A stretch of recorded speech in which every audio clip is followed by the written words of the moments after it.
Hello बच्चों, मैं आपको टाइपिंग करके बता रही थी कि मेरी टाइपिंग में स्पीड कितनी आ रही है। अगर आपको भी इतनी स्पीड लेके आनी है तो आपको भी लगातार मेहनत करनी होगी।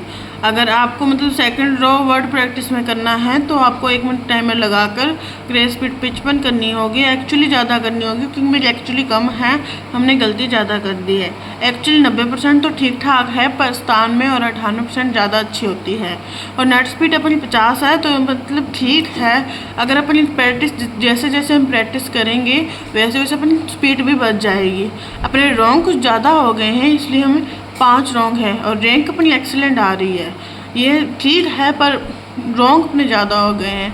आप बच्चों मुझे लाइक सब्सक्राइब भी करना प्लीज़।